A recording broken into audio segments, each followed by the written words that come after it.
Live.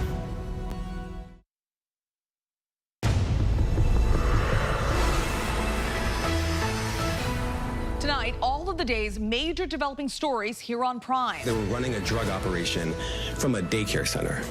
Disturbing new details about the fentanyl-related death of a toddler in a New York City daycare. The suspect's now facing federal charges. We'll have the latest on what authorities say they've found. Plus, we have to stand up to this naked aggression today and deter other would-be aggressors tomorrow. standing on the world stage and with Ukraine's president watching, President Biden urges global unity in the face of open war. But will it rally enough resources to Ukraine's cause and put a stop to a war that is seemingly endless? We'll cover the story from all angles. And as soon as I started hearing people without hesitation just connect climate change to the fire, I was like, whoa, this is not something that just randomly happened that destroyed my life as a 12-year-old. We're in California examining the mental health crisis and trauma experienced by millions as climate change catastrophe strikes, and how one young woman is turning that trauma into action. Good evening, everyone. I'm Stephanie Ramos, in for Lindsay Davis, who is on assignment. Thanks so much for streaming with us. We are following those stories and much more, including the major crisis now breaking out between Armenia and Azerbaijan, with millions in the crosshairs. The mid-air scare that rattled passengers and caused an emergency after a lightning strike. And is there one cooking ingredient you cannot live without? Well, there's one that's skyrocketed in price so much it's causing concern over theft. We'll take a look by the numbers. But we begin with the fentanyl crisis in this country and the disturbing revelations and new charges after the death of a one-year-old baby at a Bronx daycare facility. Officials tonight saying this is not a war on drugs. This is a fight to save lives.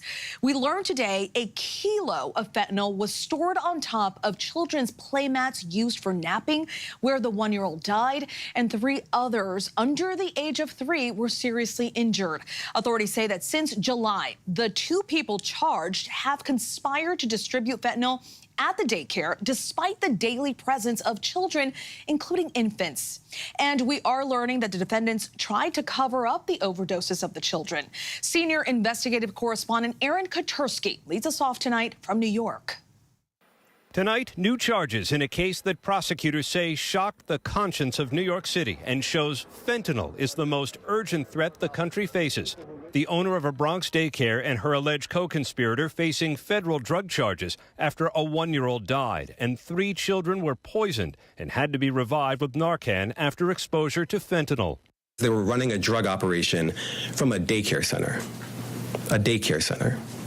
A place where children should be kept safe, not surrounded by a drug that could kill them in an instant. Prosecutors say Gray Mendez, the owner of Divino Niño Daycare, and a relative, Carlito Acevedo Brito, stored a kilogram brick of fentanyl on top of children's play mats used at nap time. The DEA says that's enough fentanyl to kill 500,000 people. Investigators also recovering machines used to package the drugs for sale. Mendez allegedly delayed calling 911. Instead, placing 3 other phone calls to cover up what happened. Prosecutors say her husband is seen on surveillance video carrying 2 full shopping bags out a back alley. All of that happened while the children, the babies, were suffering from the effects of fentanyl poisoning and in desperate need of help. Some first responders at the scene outfitted in protective gear. As 911, you received a report that Battalion 27's on scene. They have an unknown substance in the basement. 1-year-old Nicholas Domenici died at the hospital. The boy had just started daycare, his heartbroken father saying, "I love him, I miss him, I want him back." Tonight, authorities are still searching for the daycare owner's husband. That facility had just passed an inspection. You found a kilo of fentanyl on play mats? This is unfortunately the circumstances that are playing out across the United States, and specifically here in New York, where these drug traffickers are mixing fentanyl and other drugs, and they're creating this atmosphere of lethality. A huge issue in this country. Aaron Katursky joins us now. Aaron, where does this investigation go from here? It's going to run on 2 parallel tracks, Stephanie. Here at federal court, The 2 suspects are going to be prosecuted on those federal drug charges. They're also charged with murder in state court in the Bronx because of the 1-year-old's death, and the authorities are still trying to track down the daycare owner's husband. That daycare may well have passed inspection, but Stephanie, daycare inspectors around here are not trained to spot fentanyl, though tonight the city health commissioner says maybe they need to be. Stephanie? All as that family grieves the loss of their baby boy. Thank you so much, Aaron, for bringing us that story. We turn now to President Biden on the world stage, addressing the UN General Assembly today, where he called for unity in the face of global threats from climate change to AI and the unique threat posed by Russia's war on Ukraine. Ukrainian President Zelenskyy was looking on, later addressing the assembly with his own message on what's at stake in Ukraine. And it comes as a new crisis is brewing near Russia's borders. We have full team coverage of President Biden and Zelenskyy's call to action to global leaders, starting with ABC's chief White House correspondent Mary Bruce, traveling with the president in New York. With President Zelenskyy watching on, President Biden rallying America's allies at the United Nations, urging them not to abandon Ukraine. Russia believes that the world will grow weary and allow it to brutalize Ukraine without consequence. If you allow Ukraine to be carved up, is the independence of any nation secure? I'd respectfully suggest the answer is no. Biden arguing it's in the allies' interest and America's to stand together against Russia. We know our future is bound to yours. Let me repeat that again. We know our future is bound to yours. And no nation can meet the challenges of today alone. Echoing Biden, Zelenskyy warning the threat of Russia stretches far beyond Ukraine. The goal of the present war against Ukraine is to turn our land, our people, our lives, our resources into a weapon against you, against the international rules-based order. Zelenskyy cautioning anyone who would cut a deal with Putin that he can turn on you, just as he did on mercenary leader Yevgeny Prigozhin, the former Putin ally who led a mutiny against Moscow and died when his plane mysteriously crashed exactly 2 months later. Evil cannot be trusted. Ask Prigozhin if one bets on Putin's promises. And Mary Bruce joins me now. Mary, President Zelenskyy heads to Washington later this week. What is the reaction from some Republicans to his push for more U.S. assistance in this war? Well, Stephanie, Republicans are increasingly torn on this. A growing number on the far right say there has to be more accountability, more guardrails on this money for Ukraine. Some are even saying we should stop funding this fight entirely. Pressed today, House Speaker Kevin McCarthy wouldn't commit. He wouldn't make any promises going forward, while others, like Senate Republican leader Mitch McConnell, are adamant that the U.S. has to keep up this funding for this fight for Ukraine. So the bottom line, Stephanie, Zelenskyy has his work cut out for him this week in Washington. Democrats and Republicans continue to disagree. Mary, thank you so much. Good to see you here in person. You too. Thank you. For more on President Zelensky's message to world leaders and the latest on the ground in Ukraine, let's turn now to ABC's Tom Sufi-Burge in Kyiv. Tom. Yes, Stephanie, the main target audience of this pitch from the Ukrainian leader were those countries in Africa, Asia and Latin America who have not backed Russia in the war, but have not backed Ukraine either. And the key message from Zelenskyy to the world was that the war here is not only about Ukraine. Global security is at stake, he argued, and if Russia is allowed to get away with invading Ukraine and destroying the country in the way that it has, then no nation, Zelenskyy said, will be safe from a similar type of attack in the future. Now, the speech had a touch of dark humour. Zelenskyy suggested Russia was buying some countries' support via, quote, shady backroom deals, and said, evil cannot be trusted. Ask Prigozhin. Now, that's a reference to the Russian mercenary boss Yevgeny Prigozhin, President Putin's former ally, who was killed last month when his private jet exploded mid-air near Moscow. The backdrop, of course, to this speech is a growing consensus that there is no end in sight to the war here. Ukrainian forces have claimed a small and potentially significant advance in the east in recent days, but so far Ukraine's counteroffensive has failed to deliver decisive results. Ukrainian officials are nervous about potential political change in the US next year and what that could mean. And so Zelenskyy right now is on the diplomatic offensive. He mentioned his peace plan today. The key part of that plan is that Russian troops withdraw from all Ukrainian territory. Tomorrow, Zelenskyy is due to address the UN Security Council. Russia, of course, is a permanent member, so the optics could be fascinating and icy. And later this week, Zelenskyy will meet President Biden at the White House. The Ukrainians are really pressing the US to supply longer-range missiles. They've been pressing them for months. And today, Defense Secretary Austin saying 31 American Abrams tanks promised by the US will start arriving here in Ukraine soon. Stephanie? Our thanks to Tom Sufi-Burridge. And staying overseas, I want to turn to ABC's Patrick Reeville in London, who's closely monitoring a major crisis breaking out between the two former Soviet nations of Armenia and Azerbaijan. Patrick, this is a very complicated situation. We know that both nations have been fighting over this territory for about the last 30 years. Explain to us how this conflict is escalating and the potential humanitarian crisis it could create. Hi, Stephanie. Yeah, I mean, this is a conflict that most people are not very familiar with, but this is potentially a very serious crisis, which has the potential to become a humanitarian catastrophe and also has major implications for Russia.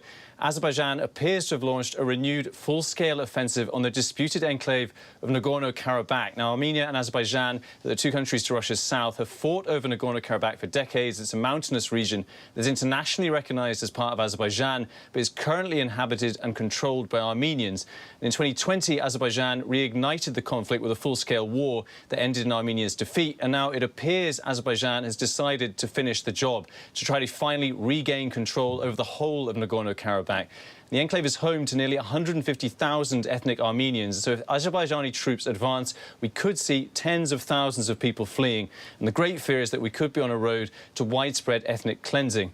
I was there during the 2020 war, and already then tens of thousands fled and thousands of soldiers were killed. And there's already reports there of hundreds of civilians injured and 24 killed at least. Azerbaijan's forces have been heavily shelling the capital in Nagorno-Karabakh. And Azerbaijan has said it will only negotiate following a complete surrender. The US has called for an immediate halt to the offensive, and the UN Security Council is due to hold an emergency session. But if this continues, there are fears we could be headed towards a very dark place. This could certainly be a horrible situation in that part of the world. Patrick, explain what this means on the global stage and what it says about Russia's influence in the region.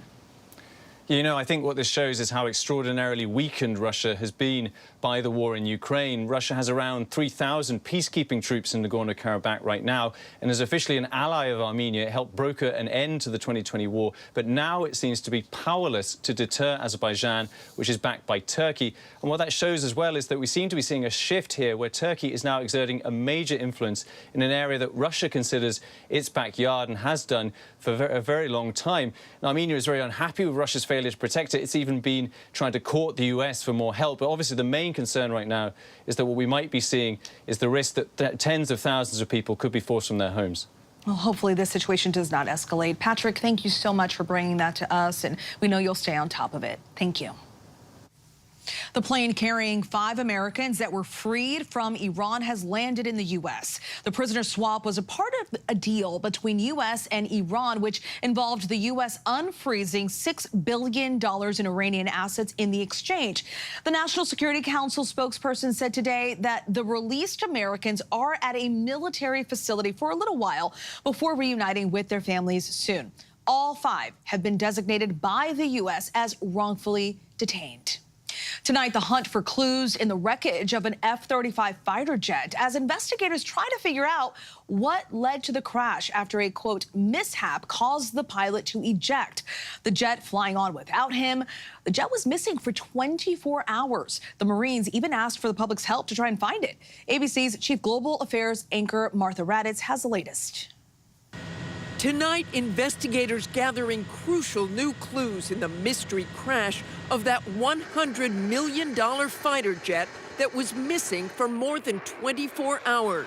The military even asking for the public's help to find it. But it was an officer in a South Carolina law enforcement helicopter that spotted the debris from the F-35 in a rural area late Monday, far from where the pilot ejected. Crews is currently searching it. There's not much of it left.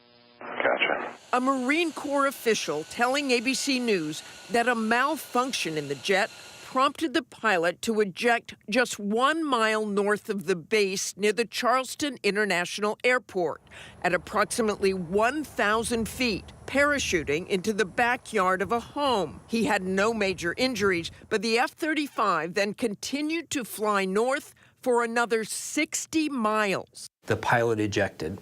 With the nose pointed up, the aircraft continued to climb to some altitude we don't know, flying for 5 to 10 minutes before impacting the field. And Martha Raddatz joins me now on set. Martha, there are still so many questions about what went wrong with this crash. Exactly. So many questions. And I think one of the biggest questions is, why did it take so long to find that jet? They have a transponder, which is that beacon that should have put out a signal to tell searchers where that airplane went down. So I think what they'll look at is, did it malfunction? Or was it not on at all? And there's also been speculation about, was an autopilot on? I think that was speculation because fighter pilots don't generally use autopilot, especially that was a training squadron, so they were learning how to fly that jet. Well, it'll be interesting to see if we get some answers. Thank you so much, Martha. So nice to see you in person. Great to see you in person as well. A Moscow court has declined to hear the appeal for jailed Wall Street reporter Evan Gershkovich. Gershkovich appeared in court today seeking to be released from jail on espionage charges, but the Russian court returned the case to a lower court to deal with unspecified procedural violations. This decision means the 31-year-old journalist will remain jailed until November 30th unless his appeal is heard before then, which is an unlikely outcome. Tonight, police are investigating a violent confrontation in the stands at Sunday night's NFL game between the Patriots and the Dolphins that left one man dead. Police are looking closely at video of the fight and at what witnesses have to say. Will Reeve reports from Gillette Stadium in Foxborough. Tonight, authorities are poring over videos after a death in the stands at Gillette Stadium. 53-year-old New England Patriots fan Dale Mooney died Sunday night in the aftermath of this confrontation during the fourth quarter of the New England Patriots-Miami Dolphins game. Witnesses say Mooney was being taunted throughout the game. I just saw a guy in a Dolphins jersey come over. He delivered 2 punches, and at that point, everybody kind of let go of the guy, and he fell back into his seat, and he unfortunately never woke up. 300 level. Guy not breathing. We got an EMT coming, 300 level. They're performing CPR right now. The father of 2 rushed to the hospital, where he was pronounced dead. His wife telling affiliate WCVB she's desperate for answers. He was a great dad and great man and good husband. I just feel numb. I just can't even believe this is for real. So tragic. Will Reeve joins us now. Will, what are the Patriots saying tonight? Yeah, Stephanie, in a statement, the Patriots said they're heartbroken over Mooney's tragic passing, and there will be an autopsy to determine the cause of his death in the coming days, but so far no charges have been filed, Stephanie. All right, Will, thank you. An ominous call made to air traffic control from the cockpit of a Delta flight. The pilot declared an emergency because of multiple system failures, saying it was caused by lightning. ABC's transportation correspondent Gio Benitez has these details. Tonight, a mid-air scare after the crew of a Delta Airlines flight said the plane was hit by lightning. We need to lower immediately. Delta 2346, declaring emergency. The flight from Chicago to Boston was about to land Monday night with 85 people on board when the pilot declared an emergency. We've got some multiple system failures, lightning strike. That Airbus A220 landing safely at Logan Airport, ground crews inspecting the wings and fuselage for any signs of damage. Pilot Dennis Tazier's plane has been hit by lightning over the years, but says planes are designed to survive it. How dangerous is it when lightning hits a plane?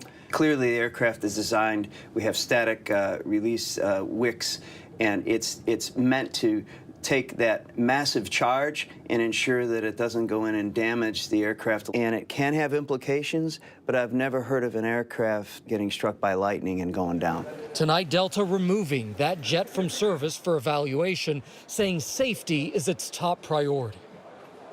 And experts tell us that lightning strikes on planes aren't common, but they do happen more than you'd think. The FAA is now investigating. Stephanie? Gio, thank you for that. The United Auto Workers president has set a Friday deadline for more strike action unless serious progress is made. In an update last night, UAW President Shawn Fain posted to social media saying auto workers are not messing around, adding the deadline for greater advances in contract negotiations with Ford, GM, and Stellantis is this Friday at noon. He also says auto workers have waited long enough to make things right at the Big Three. We still have much more to get to here on Prime. A dramatic rescue caught on camera. Who stepped in to help officers when a car flipped over, trapping a 19-year-old driver? But next in our Prime Focus, climate change has increased the number of environmental disasters, leaving behind a trail of destruction. But not all of it is visible. We look at the mental toll it's taking. As soon as I started hearing people without hesitation just connect climate change to the fire, I was like, whoa, this is not something that just randomly happened that like destroyed my life as a 12-year-old. Whenever news breaks, the crushing families here in Poland. Here in Kentucky, no match for the tornado. From Monterey Park, California, on the ground in Ukraine. Reporting from Uvalde, Texas. ABC News Live is right there everywhere. From the scene of that deadly missile strike in Dnipro, Ukraine. Reporting from the earthquake in Turkey. From Charleston, South Carolina, on the 2024 campaign trail. From Kathmandu, Nepal. In Truckee, California, covering record snowfall. Traveling with the president in Mexico City. Wherever the story. Here at this airport in Tampa, it's already shut down. Reporting from the nurses on the picket line. Reporting from Jerusalem. Here at 10 Downing Street in London. Streaming live to you. Wherever the story is. Wherever the story is. Wherever the story is. We're going to take you there. You're streaming ABC News Live. ABC News Live. You're streaming ABC News Live. ABC News Live. Streaming free everywhere. America's #1 streaming news. First thing in the morning. There's a lot going on. Everybody in that home is okay. To catch you up with what happened overnight. We are here at fashion's biggest night out. What's happening today? YouTube has unveiled a new set of policies. What people are talking about, the new ad campaign. Fast, straightforward. With some fun in between. A real-life Barbie dream house. A name change for the Wienermobile. First thing in the morning. America This Morning. America's #1 early morning news. On ABC News Live. All right, here we go. You ready? Let's do it. Yes, it's the show America wants and America needs right now. This is What Would You Do? Let's go. How are you? Yes. So what will you be watching Saturdays on ABC News Live? What would you do? Hey, I guess I just found out. The What Would You Do Marathon, 2 to 6 Eastern, every Saturday on ABC News Live. My favorite show. Welcome back. Climate change is taking center stage here in New York City as world leaders converge at the United Nations. And their meeting comes as the world finds itself on track to break the record for the hottest year in history. And while demonstrators try to make their voices heard on the issue and leaders promise action, it's little solace for those still reeling from an environmental disaster exacerbated by climate change. For millions, the trauma and mental health crisis that has seeped into their everyday life is all too real, and the number of those impacted can only grow as these once rare catastrophes become commonplace. In tonight's Prime Focus, Will Carr takes us to California as we meet those trying to move forward in a world that is seemingly burning all around them. I was in bed. It was like 11:30. We got a robocall saying that there were 3 houses on fire 7 miles away. I remember my mom saying to me, it's probably better if we just evacuate. If we just sleep at a hotel for the night, we'll be less worried. We're gonna die, dude. We gotta get out of here. Let's go.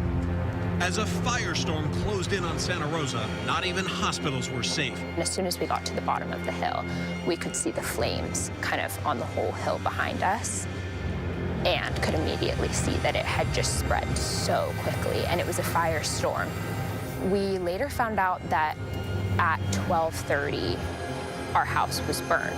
So it was like about 20 minutes after we left.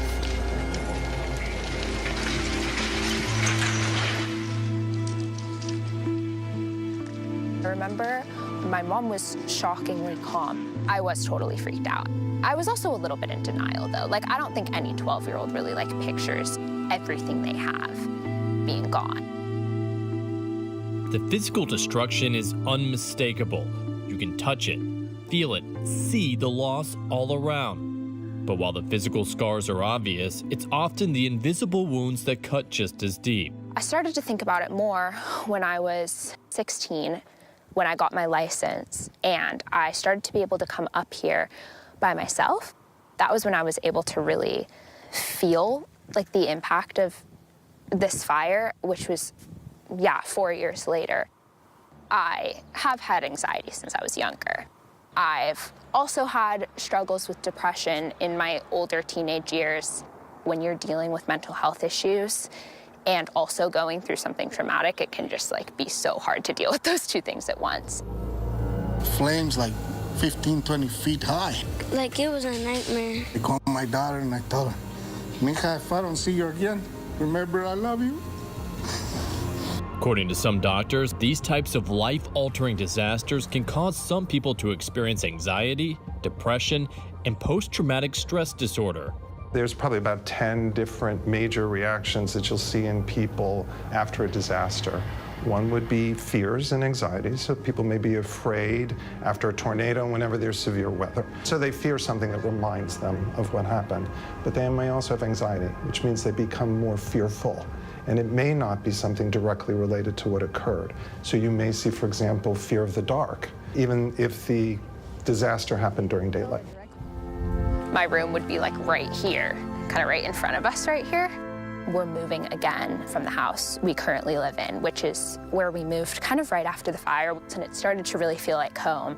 And moving again has brought up so much PTSD, just so many feelings of like, no, I've already lost one house, I don't want to lose another one. I think it's really hard. I never would have imagined that like the physical structure of the house would be so like as important to me as it was.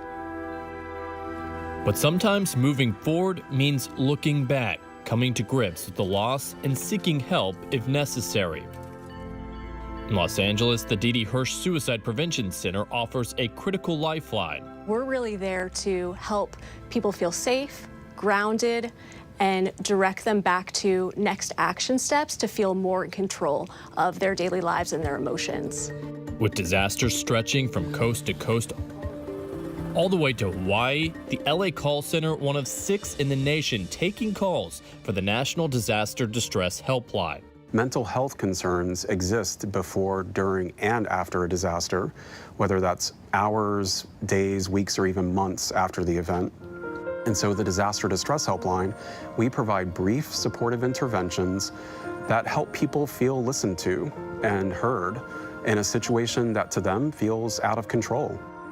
We hear people who maybe they're just getting through the physical recovery part and they haven't even started to think about mental health recovery and emotional recovery.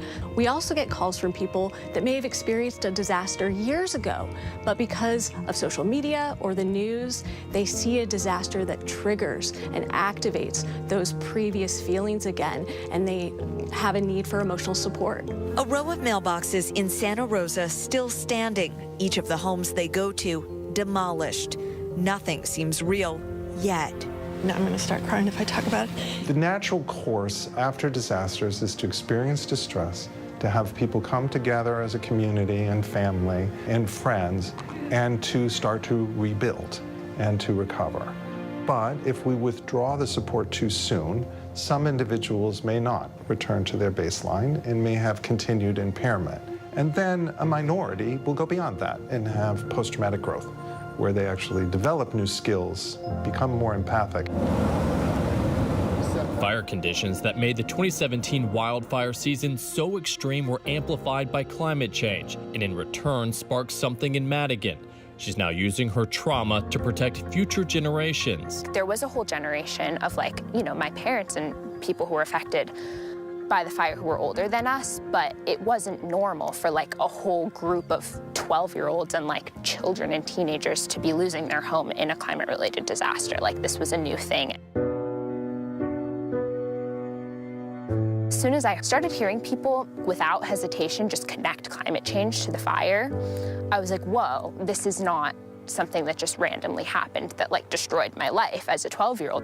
Madigan is a youth climate activist out on Capitol Hill not long ago advocating to make climate change a mental health emergency, co-writing House Resolution 259, promoting youth mental health and well-being in a changing climate. It was really, really incredible. It was the first time there had been like a federal resolution addressing the mental health effects of climate change. It was just not an issue that was talked about. With climate change right now, you see so many children who are dealing with depression and extreme anxiety about the future. So I think it's really important to also, like, for adults to offer mental health help and education to kids, you know, rather than just assuming they're going to be fine. Today, Madigan is focused on a new chapter. About to go to Berkeley? Yes. Congratulations. Thank you. And while her experience has shaped so much of the woman she is, her future is hers to write. I think the biggest thing is reaching out for help.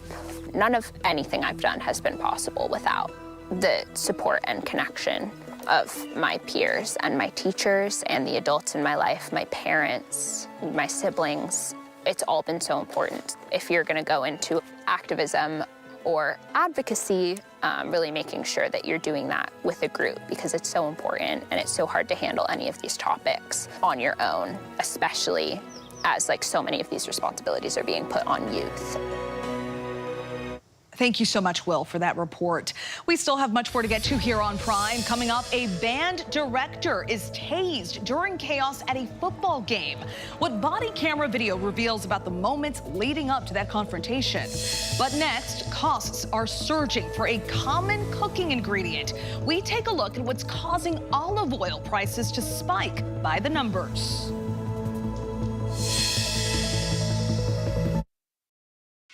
With so much at stake, so much on the line, more Americans turn here than any other newscast. ABC News World News Tonight with David Muir, America's #1 most watched newscast across all of television.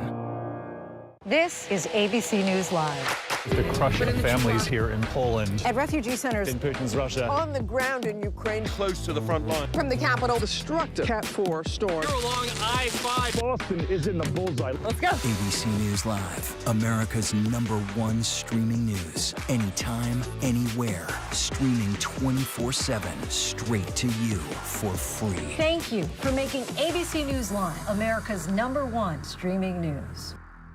From America's #1 news comes the all-new ABC News app. Breaking news, incredible video, faster, smarter, and customizable to your interests. If you love being in the know, you're gonna love this. Experience the all-new ABC News app. Download it now. All right, here we go. You ready? Let's do it. Yes, it's the show America wants and America needs right now. This is What Would You Do? Let's go. How are you? Yes. So what will you be watching Saturdays on ABC News Live? What would you do? Hey, I guess I just found out. The What Would You Do Marathon, 2 to 6 Eastern, every Saturday on ABC News Live. My favorite show. First thing in the morning. There's a lot going on. Everybody in that home is okay. To catch you up with what happened overnight. We are here at fashion's biggest night out. What's happening today? YouTube has unveiled a new set of policies. What people are talking about, the new ad campaign. Fast, straightforward. With some fun in between.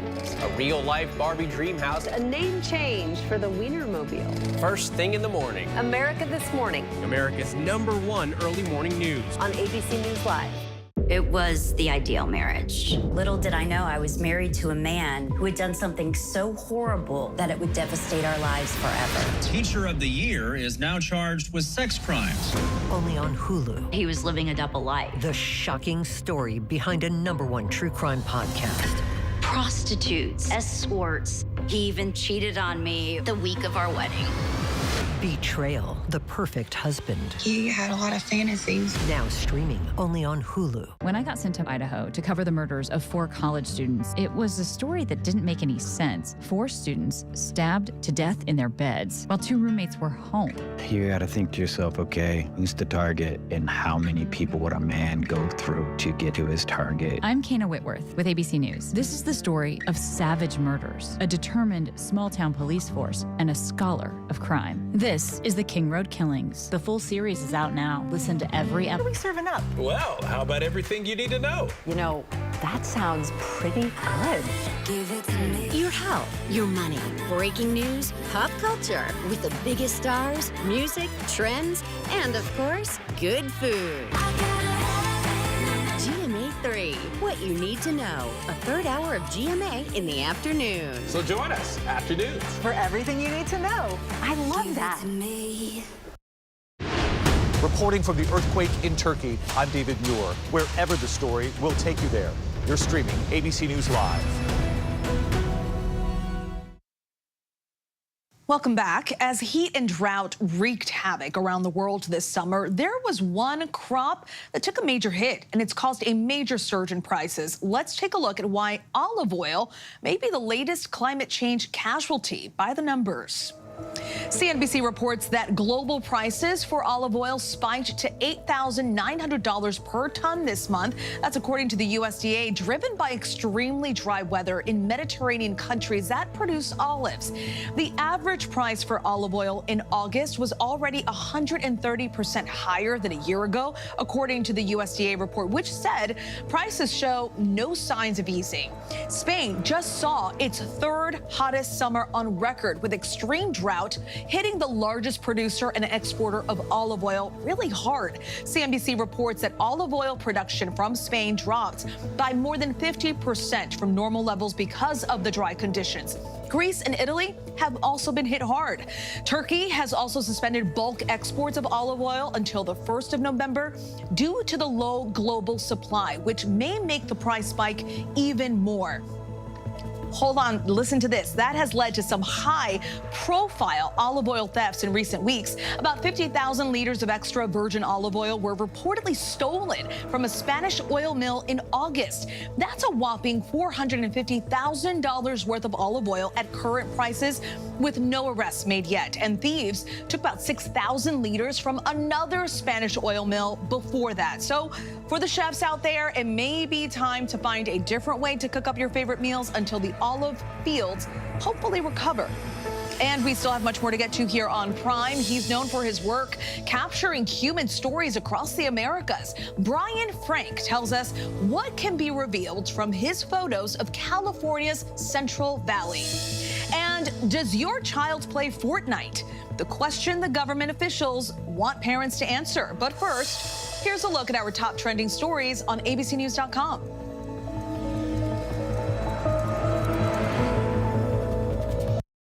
What does it take to be America's #1 news? It takes asking the straightforward, tough questions. Do you believe that Donald Trump should ever be president again? How would your mom feel about your relationship with your brother now? I can't imagine what it feels like to go from $20 billion to $100,000. Yeah. Are you worried about going to jail?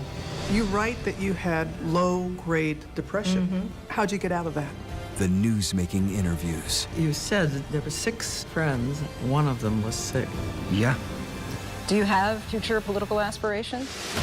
Going to the front line. The search for survivors. How does this war end? And getting to the heart of the story. Thank you for being here. We'll be here for the long run. ABC News, #1 in the morning, the #1 newscast, #1 in daytime talk, Friday nights, Sunday mornings versus the competition, and the #1 streaming news. Thank you for making ABC News America's trusted, straightforward first choice.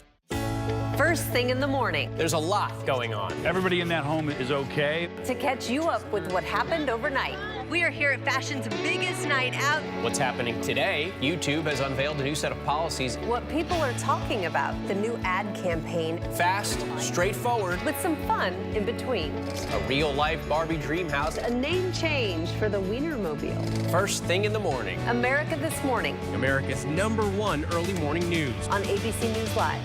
This is ABC News Live. The crush of families here in Poland. At refugee centers In Putin's Russia. On the ground in Ukraine. Close to the front line. from the capital. Destructive Cat 4 storm. You're along I-5. Boston is in the bullseye. Let's go. ABC News Live, America's #1 streaming news. Anytime, anywhere. Streaming 24/7, straight to you for free. Thank you for making ABC News Live America's #1 streaming news. When I got sent to Idaho to cover the murders of 4 college students, it was a story that didn't make any sense. 4 students stabbed to death in their beds while 2 roommates were home.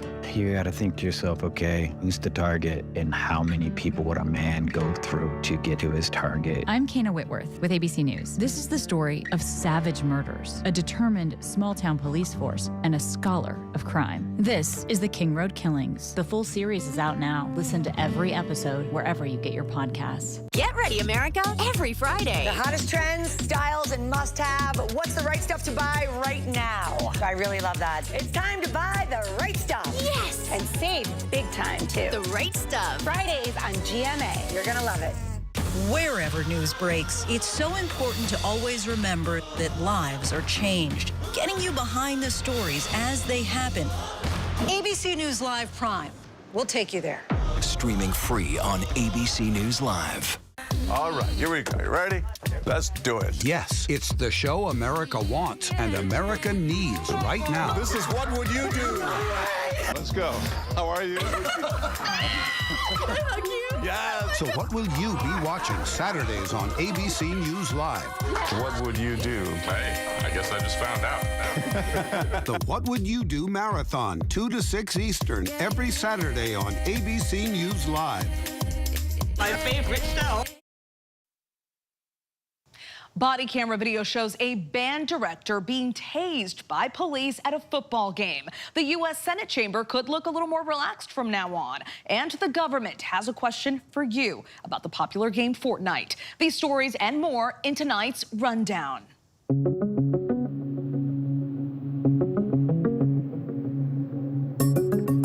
A high school band director was tased and arrested after a football game for refusing to stop the band's performance. Officials say video released by the Birmingham Police Department shows Johnny Mims ignoring officers telling him to stop the music. At one point, an officer threatened Mims with arrest. As the band wrapped up their last songs, officers appeared to try and handcuff Mims in front of students and parents. An officer then tases Mims and brings him to the ground. The police department is reviewing the incident. The school district called the video extremely upsetting and said it's also reviewing the incident. He can't breathe. You're going to lift this car up right now. A lucky young driver in Georgia who flipped their car was saved by quick-thinking officers and a few good Samaritans. A Lawrenceville police officer was pursuing a car that was going over the speed limit. The car overturned and the driver's upper body and head became wedged between the roof of the car and the road.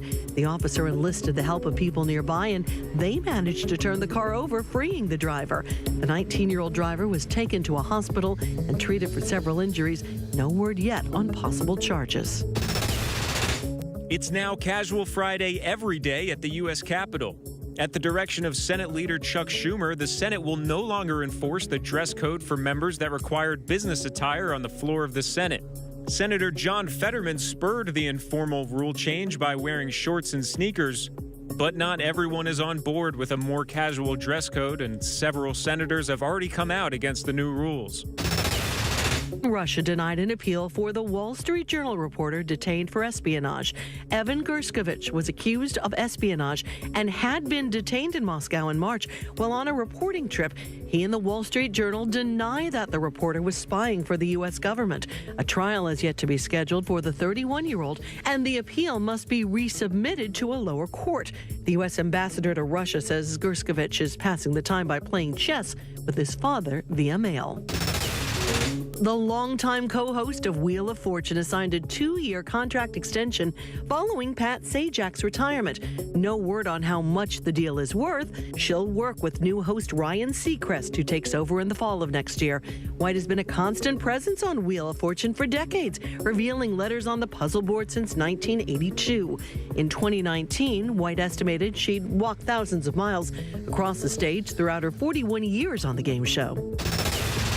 Regulators in the U.S. are alerting customers they could receive compensation for in-game purchases made by their children without their knowledge. The developer of Fortnite reached a nearly $600 million settlement with the Federal Trade Commission last year for collecting personal information on players under the age of 13 and misleading customers into buying virtual currency used in the game. The wildly popular Battle Royale game features hundreds of microtransactions, from cosmetic upgrades that change the look of a character to loot boxes that can unlock rare items.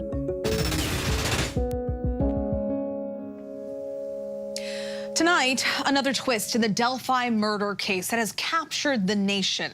Defense attorneys are claiming investigators withheld evidence to get a search warrant for suspect Richard Allen. They say the girls were sacrificed by a pagan cult. ABC's Alex Perez has more. A new twist in the Delphi double murders. Defense attorneys for suspect Richard Allen claiming members of a pagan religious group linked to white nationalists are behind the 2017 murders of Abby Williams and Libby German, not their client. Allen's attorneys filing a 136-page motion on Monday where they claim the girls were ritualistically sacrificed by members of a pagan Norse religion called Odinism, an angle they say investigators explored early on but abandoned only a few weeks after the girls were murdered. They're headed towards trying to damage the government's case through showing a theory where their client didn't do it. The bodies of the two friends were discovered near this Indiana trail on Valentine's Day of 2017. Authorities recovering this image from Libby's phone believed to show their murderer, along with this audio recording. The defense's motion alleging disturbing new details about the crime scene, claiming an obscene amount of evidence links the Odinite group to the murders, and claiming Allen has no affiliation with the pagan group. But prosecutors allege an unspent bullet discovered near the bodies links Allen to the crime. Every crime, no matter how bizarre, no matter how many things, artifacts, structuring of bodies, how they were killed, all of that stuff's important, but you still have to place people at the crime scene.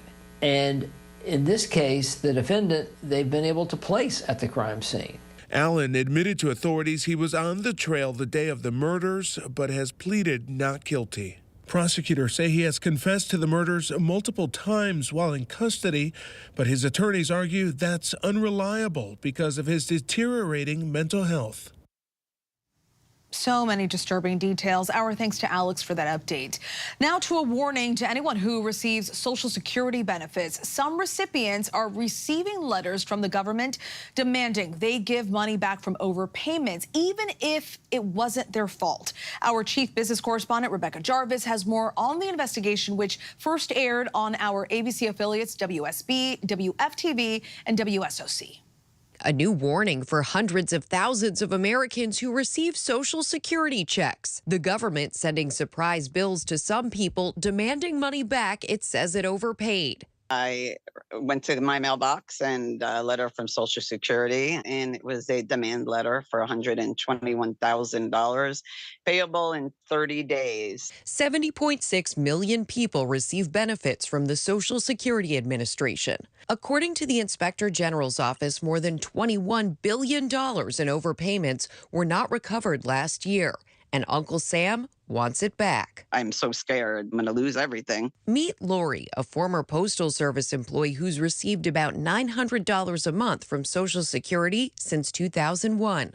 But the federal government wants over $120,000 back. The Cox Media Group station's investigative teams, which include ABC affiliates WSB, WFTV, and WSOC, along with KFF Health News, first reported on incidents like Lori's, who says she had to sell her house to cover the balance. There's not one person who I've shared this story with believes that somebody that they could do that. Former police officer Matt Cooper, who was shot in 2018 while on duty, and his wife Kristen rely on Social Security and workers' compensation payments.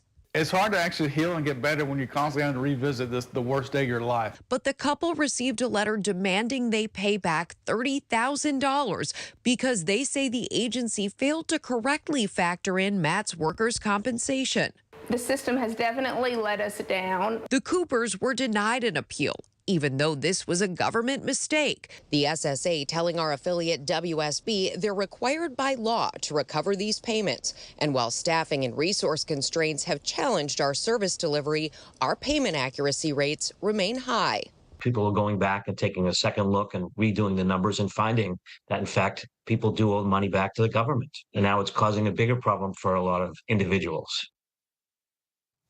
Such a problem for so many Americans. Our thanks to Rebecca. Now, if you receive a message like this and believe an overpayment wasn't your fault, or the claim is unfair, or that paying the money back will cause hardship, you should immediately reach out to the Social Security Administration to appeal the decision. They can waive the repayment or negotiate a repayment plan.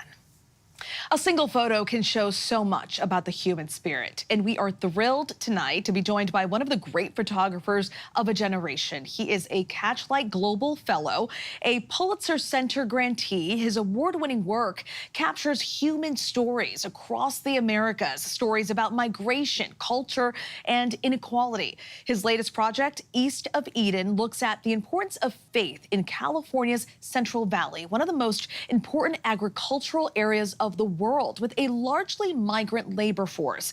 Brian Frank is joining us tonight. Thank you so much, Brian, for being here with us. Thanks for having me.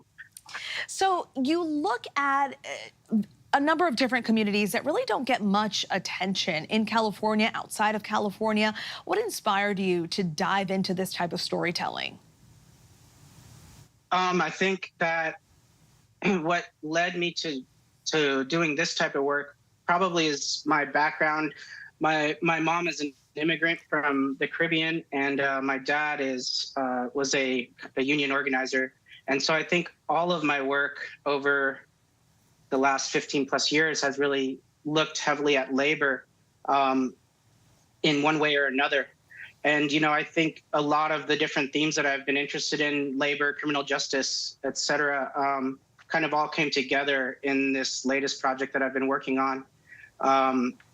You know, I think that it's really important that people know where their food comes from. And I also was hoping that looking at folks whose labor provides that food through this lens of faith, I hoped that could be kind of a common bridge for people. I think that this community gets scapegoated quite a bit for what, you know, for the nation's ails. And I hope that, you know, finding common ground is what I always try to do with my work. And, you know, this is a community of very strong faith, and they lean on that faith for strength. And they especially did so during COVID, when they couldn't really rely on the government for help and assistance like many American citizens could. So, you know, that was kind of what spurred me to really focus in on this community during that time. And it's such important work, and we've seen some of those images pop up here on the screen. We can see the stories in that one photo, the tragedy and the joy in some of these pictures. What is the most important thing for you when deciding what projects to take on? I guess it has to be something that I feel deep inside that I have to do, because, you know, photojournalism is a very tough field. You know, print has been a hard field to be in for quite a while right now. And so I think for me, if I'm listening to myself, and it's something I have to say, no matter what kind of what I have to put into it, what type of investment I have to put in time and capital and time away from my family. If I have to do it, I have to listen to that voice. I've learned over years to follow that voice. And oftentimes you're in difficult situations. Many photojournalists find themselves in tough situations.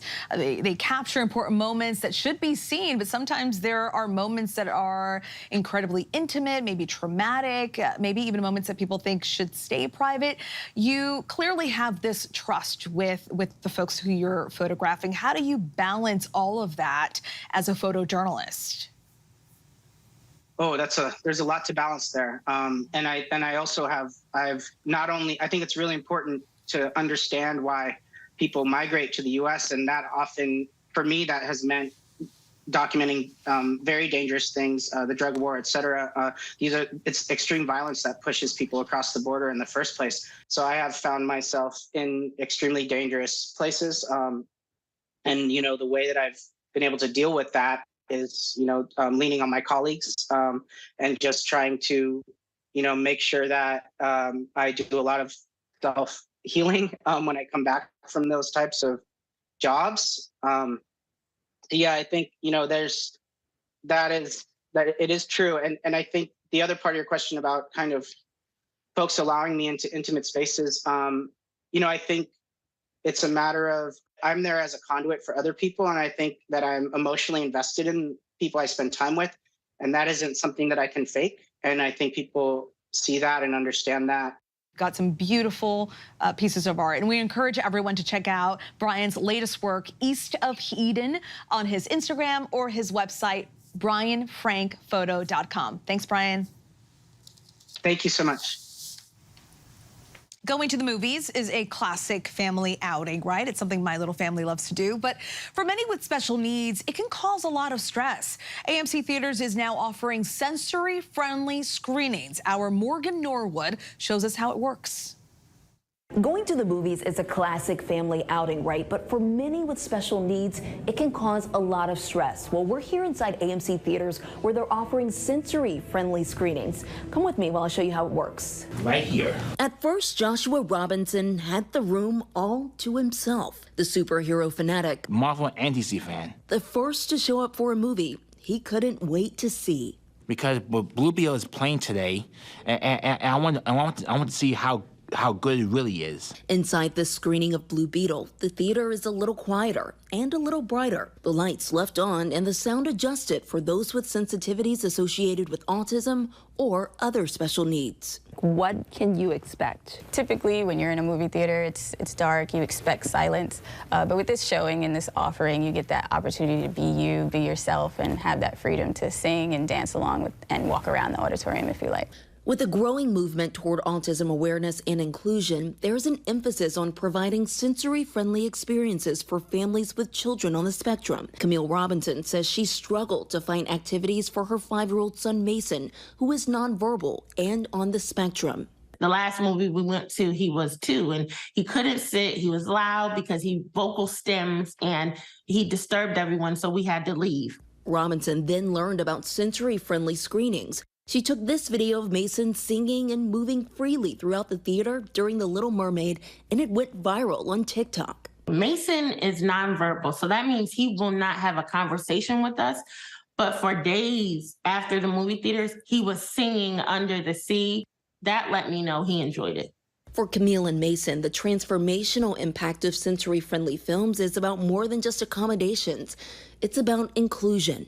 It's important because our children deserve to be included. They're beautiful children, and more places need to just open up and create space so that we, those parents who would never be thought about, can go and enjoy family time with our little ones too. So glad AMC is doing this. They want that. They deserve that theater time, just like everybody else. Thank you, Morgan, for that story.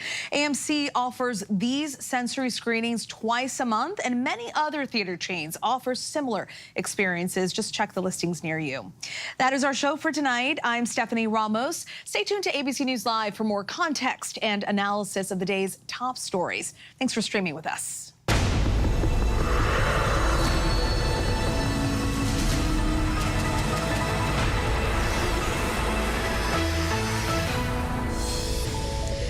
Coming up up in the next hour, brush fires sweep across parts of Australia with hundreds of firefighters struggling to get them under control. What's fueling the intense flames? And as kids head back to the classroom, more women are headed back to the office. Some tips on how to find the balance. Wherever news breaks, it's so important to always remember that lives are changed. Getting you behind the stories as they happen. ABC News Live Prime. We'll take you there. Streaming free on ABC News Live. From America's #1 news comes the all-new ABC News app. Breaking news, incredible video, faster, smarter, and customizable to your interests. If you love being in the know, you're gonna love this. Experience the all-new ABC News app. Download it now. It's lunchtime in America, so what are we serving up? Well, how about everything you need to know? You know, that sounds pretty good. Give it to me. Your health, your money, breaking news, pop culture, with the biggest stars, music, trends, and of course, good food. GMA 3, what you need to know. A third hour of GMA in the afternoon. So join us, afternoons. For everything you need to know. I love that. This is ABC News Live. The crush of families here in Poland. At refugee centers. In Putin's Russia. On the ground in Ukraine. Close to the front line. From the capital. Destructive Cat 4 storm. You're along I-5. Boston is in the bullseye. Let's go. ABC News Live, America's #1 streaming news. Anytime, anywhere. Streaming 24/7, straight to you for free. Thank you for making ABC News Live America's #1 streaming news.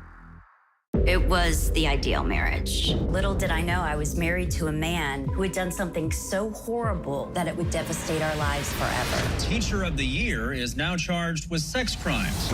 Only on Hulu. He was living a double life. The shocking story behind a #1 true crime podcast. Prostitutes, escorts. He even cheated on me the week of our wedding. Betrayal, the perfect husband. He had a lot of fantasies. Now streaming only on Hulu. All right, here we go. You ready? Let's do it. Yes, it's the show America wants and America needs right now. This is What Would You Do? Let's go. How are you? Yes. So what will you be watching Saturdays on ABC News Live? What would you do? Hey, I guess I just found out. The What Would You Do Marathon, 2 to 6 Eastern, every Saturday on ABC News Live. My favorite show. When I got sent to Idaho to cover the murders of 4 college students, it was a story that didn't make any sense. 4 students stabbed to death in their beds while 2 roommates were home. You gotta think to yourself, okay, who's the target and how many people would a man go through to get to his target? I'm Kana Whitworth with ABC News. This is the story of savage murders, a determined small-town police force, and a scholar of crime. This is the King Road Killings. The full series is out now. Listen to every episode wherever you get your podcasts. Reporting from Monterey Park, California, I'm Robin Roberts. Wherever the story is, we're going to take you there. You're streaming ABC News Live.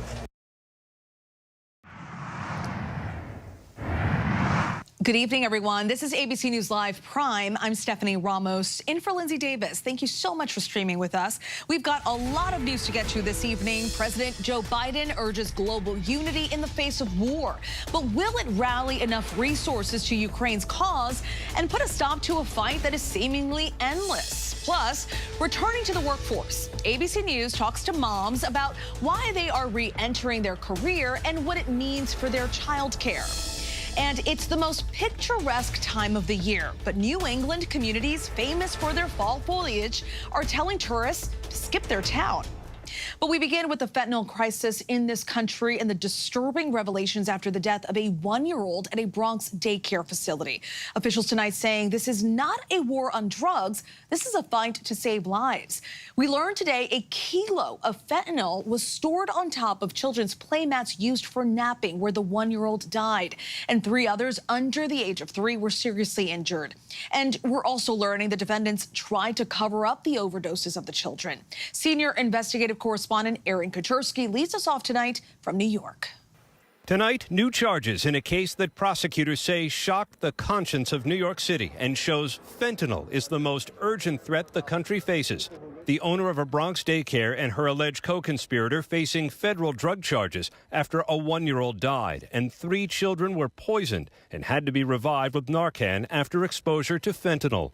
They were running a drug operation from a daycare center. A daycare center.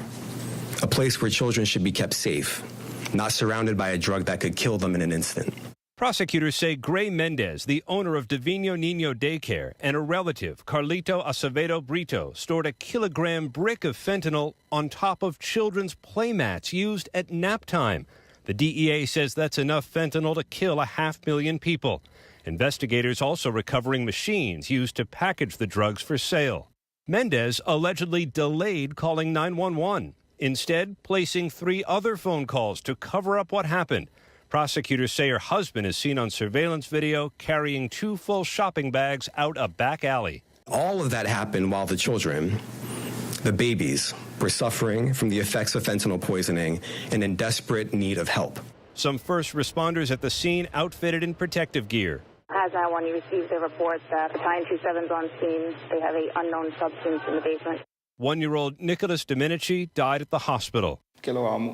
The boy had just started daycare, his heartbroken father saying, "I love him, I miss him, I want him back." Tonight, authorities are still searching for the daycare owner's husband. That facility had just passed an inspection. You found a kilo of fentanyl on playmats?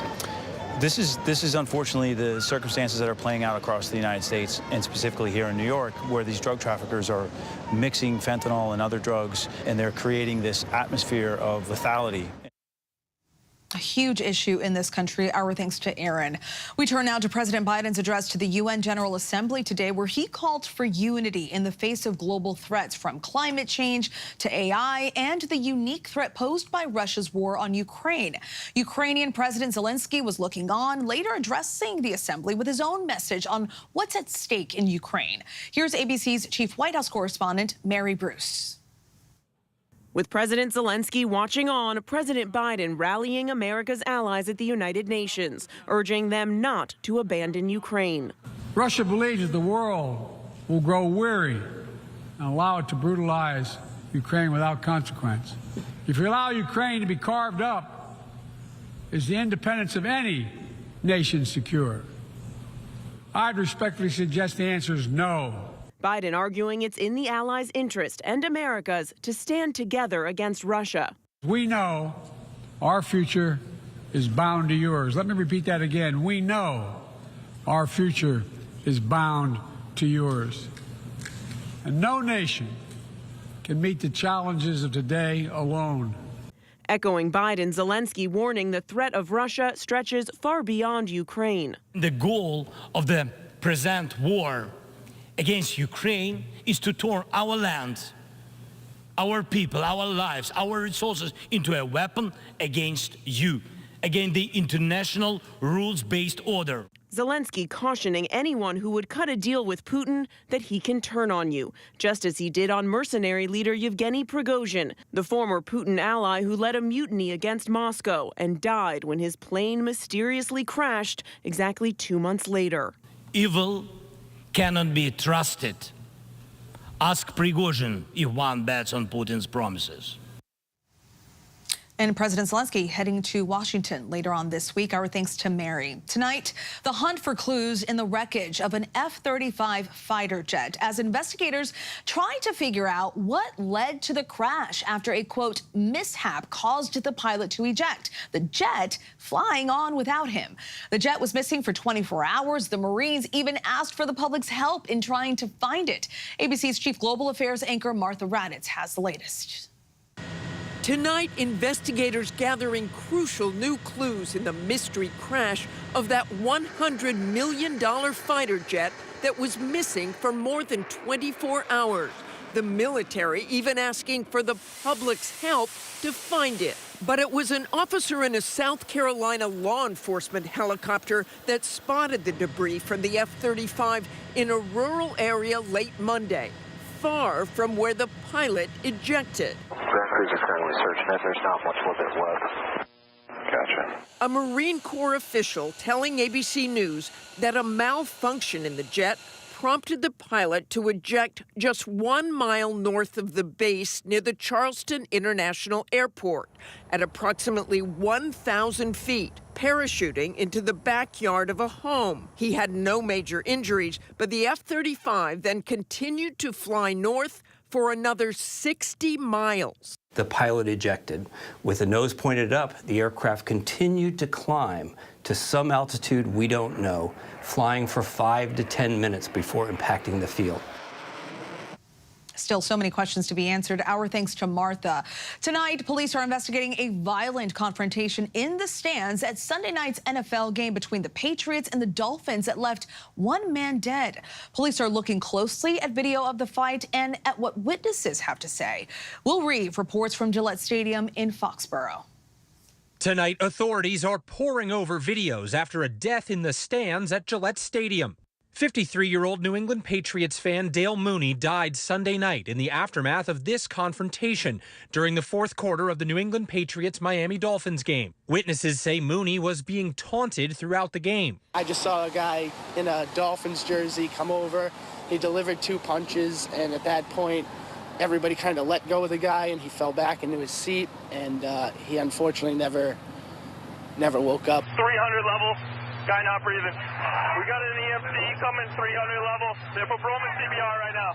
The father of 2 rushed to the hospital, where he was pronounced dead. His wife telling affiliate WCVB she's desperate for answers. He was a great dad and great man and good husband. I just feel numb. I just can't even believe this is for real. Such a tragic story. Our thanks to Will for that story.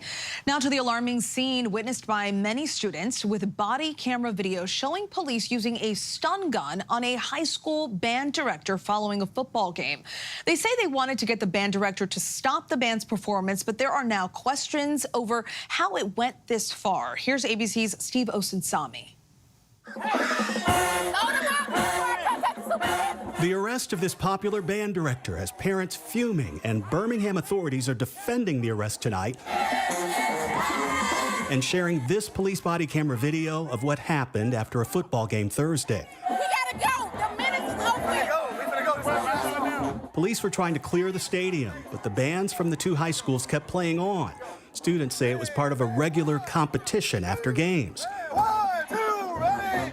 When the band from Minor High School, the visiting team, wouldn't stop playing, police surrounded the director, Johnny Mims, telling him to leave. But he kept refusing, even when they turned off the lights. That's when police went to arrest him. He's going to jail. Bro, he hit the officer. He got to go to jail. An officer fired his stun gun on the band director at least 3 times. His students who were watching it all were screaming. The director is now fighting criminal charges, disorderly conduct, physical harassment, and resisting arrest. His attorney says what happened was an alarming abuse of power and a clear violation of our client's civil rights. This isn't about whatever he may have said or didn't say to the officers. It's what went on after that. They slammed him to the ground from the conductor stand. In a statement, the band leader superintendent says it is extremely unfortunate that children had to see this, but the superintendent did not say whether or not he backs this teacher or whether or not he feels that the police use of force, Stephanie, was excessive. Stephanie? Quite the scene there on the stands. Thanks so much, Steve. Now to an ominous call made to air traffic control from the cockpit of a Delta flight. The pilot declared an emergency because of multiple system failures, saying it was caused by lightning. ABC's transportation correspondent Gio Benitez has these details. Tonight, a mid-air scare after the crew of a Delta Airlines flight said the plane was hit by lightning. We need to lower immediately. Delta 2346, declaring emergency. The flight from Chicago to Boston was about to land Monday night with 85 people on board when the pilot declared an emergency. We've got some multiple system failures, lightning strike. That Airbus A220 landing safely at Logan Airport, ground crews inspecting the wings and fuselage for any signs of damage. Pilot Dennis Tazier's plane has been hit by lightning over the years, but says planes are designed to survive it. How dangerous is it when lightning hits a plane? Clearly, the aircraft is designed, we have static release wicks, and it's meant to take that massive charge and ensure that it doesn't go in and damage the aircraft. And it can have implications, but I've never heard of an aircraft getting struck by lightning and going down. Tonight, Delta removing that jet from service for evaluation, saying safety is its top priority. Our thanks to Gio. With kids heading back to the classroom, women around the country are jumping back into the labor force, and we got some expert advice for moms everywhere. ABC's Rebecca Jarvis, also a fellow mom, has more. We asked moms from around the country why they left the workforce. I left the workforce 3 years ago to focus on my twins. Because I didn't have a maternity leave to stay at home with my first baby. And why they're looking to come back now. I have so much still to do, give, and achieve. Finding the right work-life balance so I can provide myself a sense of personal fulfillment outside of the family. I worked really hard to get where I was, and I want to continue on that journey. Bay Area native Annie Sun recently decided she wanted to re-enter the workforce after leaving her career in the mortgage industry 6 years ago to raise her 2 kids. It's a lot of convincing people that a stay-at-home mom still has skills. Annie updated her LinkedIn with a caregiving break under her experience, and she posted a call to action, highlighting the skills she honed as a stay-at-home mom, such as time management, multitasking, and problem solving. Another challenge for me is what career can I get into where it allows flexibility to take care of your kids at home? She's not alone. When offered, 87% of workers embrace the opportunity for flexible work and spend an average of 3 days a week working from home. Having a job where more flexibility is embedded into it allows more opportunities for more women to engage in paid labor. For moms looking to re-enter the workforce, they can follow Annie's lead by embracing their caregiving break and highlighting associated skills, tapping into their networks, and expanding the search beyond their original industry. Some really great tips. Thanks so much, Rebecca. We still have much more to get to here on Prime. Coming up, tracing the rise of a startup that claims to be able to identify everyone with just a single photo. New York Times tech reporter dives into the company and what it could mean for our future. But next, what's fueling a conflict between 2 former Soviet nations and the fears over what will happen if it escalates. Whenever news breaks. The crushing families here in Poland. Here in Kentucky, no match for the tornado. From Monterey Park, California, on the ground in Ukraine. Reporting from Uvalde, Texas. ABC News Live is right there everywhere. From the scene of that deadly missile strike in Dnipro, Ukraine. Reporting from the earthquake in Turkey. From Charleston, South Carolina, on the 2024 campaign trail. From Kathmandu, Nepal. In Truckee, California, covering record snowfall. Traveling with the president in Mexico City. Wherever the story.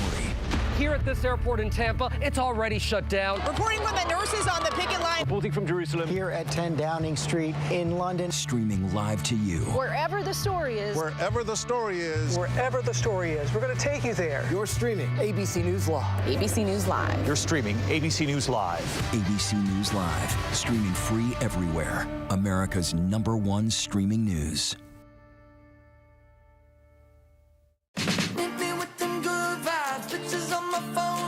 Everything is so fine, little bit of sunshine. Some more, just a little bit. Breathe more, just a little bit. Smile a little more, and I'm into it. I've been running through the strange life. Pictures on my phone, like everything is so fine, little bit of sunshine.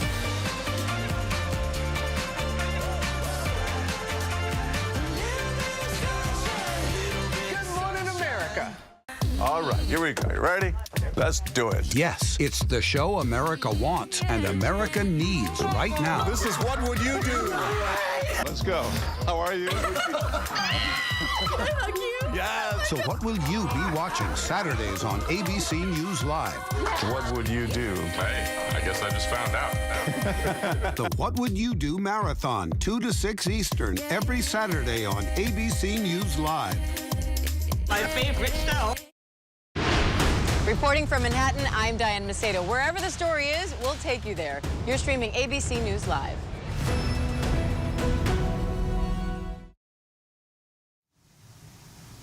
We're tracking several headlines around the world. A major conflict has broken out between the two former Soviet nations of Armenia and Azerbaijan. Azerbaijan launched military action in an area that's internationally recognized as Azerbaijani territory, but part of it is run by breakaway ethnic Armenian authorities who say the area is their ancestral homeland. It has been at the center of two wars since the 1991 fall of the Soviet Union, with the latest in 2020.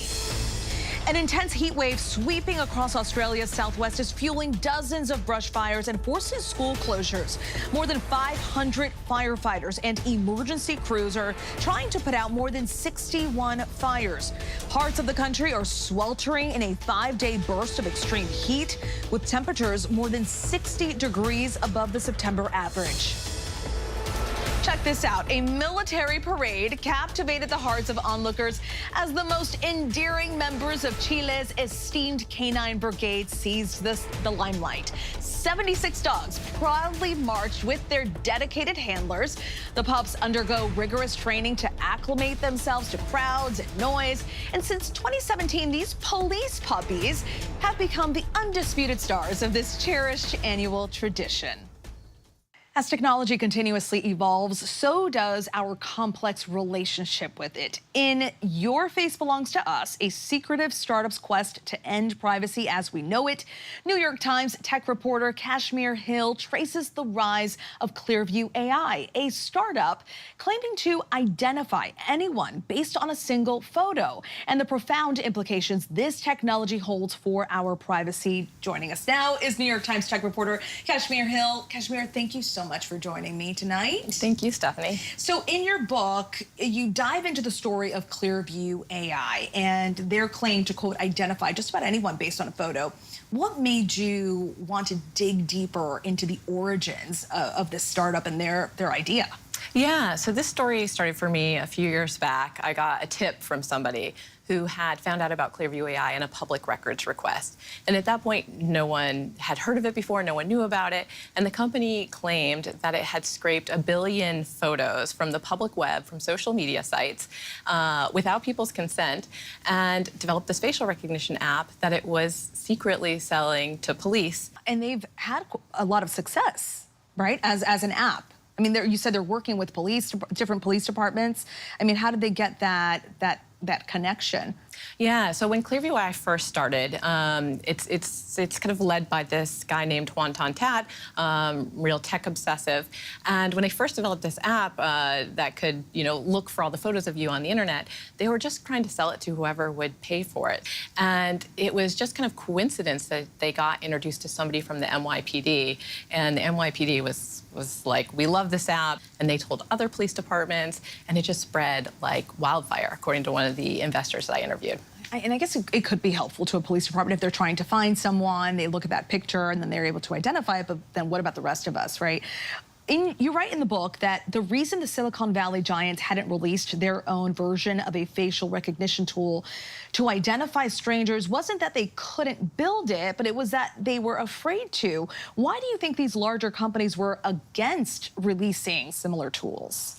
Well, I think that this is kind of a superpower, this ability to just take someone's photo and be able to find all this information about them on the internet, to know who they are, to know who their friends are, where they live, where they work.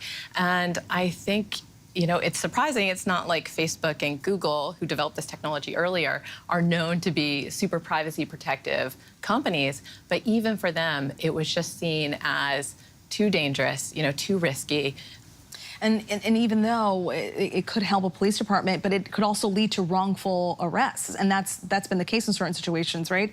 What additional potential risks does this technology pose if left unregulated? Yeah, I mean, right now, police are actively using facial recognition technology from Clearview AI and others. As you said, there have been wrongful arrests. And then just, if this technology became more widely available, not just to police, but to all of us, it changes what it means to kind of be in public. Your ability to be anonymous, to do something private in a public space, to have a sensitive conversation over dinner, that is threatened in a real way.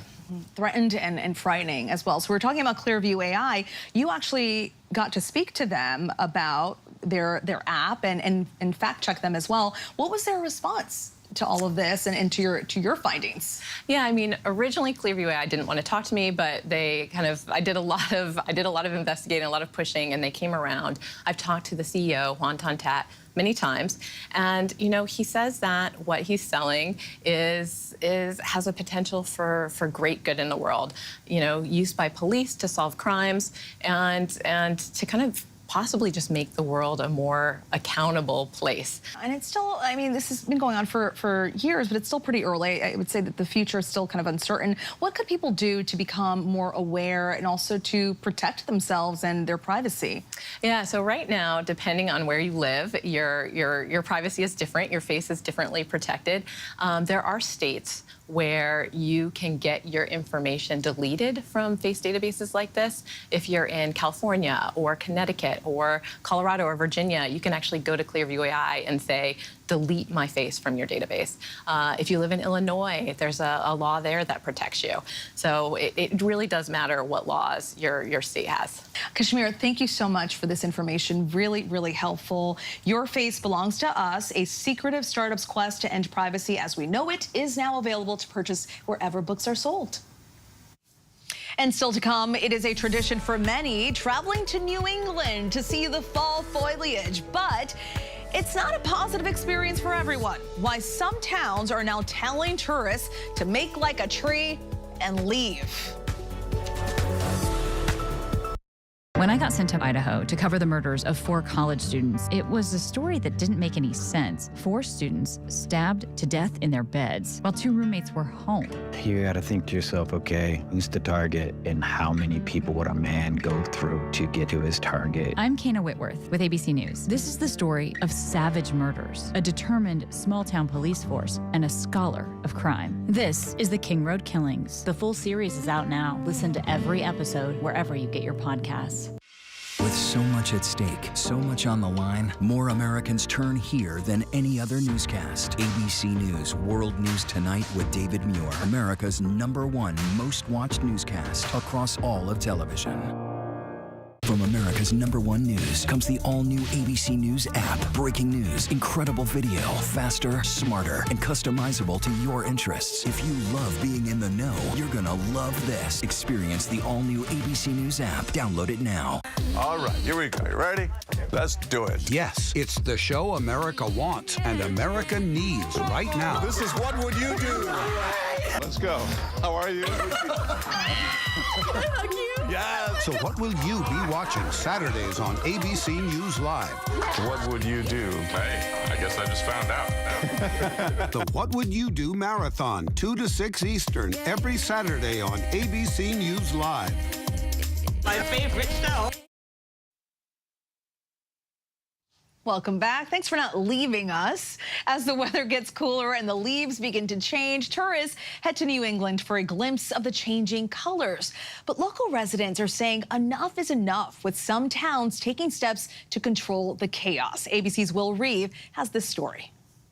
From super blooms in California to the autumn leaves in Vermont, the most picturesque phenomena in the nation are ripe for social media. But now, one Vermont town is asking people to stop using their private property for that picture-perfect photo op. Okay, guys, this is insane. Sleepy Hollow Farm near Woodstock has attracted leaf peepers the world over. Residents like Michael Doughton and Amy Robb say it's gotten overwhelming. It's like I can't even get to my home. They say social media is the main culprit. All of a sudden, we just saw this massive explosion in the numbers of people coming. Nearby fed-up residents pushed the town to pass a measure, banning tourists from coming altogether during 3 weeks of peak season this year, from September 23rd through October 15th. They are walking on the lawn, the property, to take their photo shoots. We definitely have a deluge of the drones that come by as well, and we ask them not to fly their drones over us and on the property. It is a private residence, and there is no parking area, which I have been asked, where's the parking area? Where are the bathrooms? Where's the food facilities? There's none of that here. Now the residents crowdsourcing to hire sheriff's deputies to manage the temporary road closures and increased signage in the area. This is a road that was not designed for large vehicles and not designed for multiple, two-way traffic. The locals say they aren't gatekeeping, just trying to manage the influx, and as a part of their plea to preserve their area, have offered alternative places that are open to the public. There are a lot of beautiful places in Vermont. There's a lot of beautiful drives. So really, that's where we would implore that people go there. That's a tough one. Beautiful sights to see, but that street, as you saw there, is really, really crowded. Our thanks to Will for that report. That is our show for tonight. I'm Stephanie Ramos. ABC News Live is here for you all night with the latest news, context, and analysis. You can always find us also on Hulu, Roku, the ABC News app, and of course on abcnews.com. Have a good one.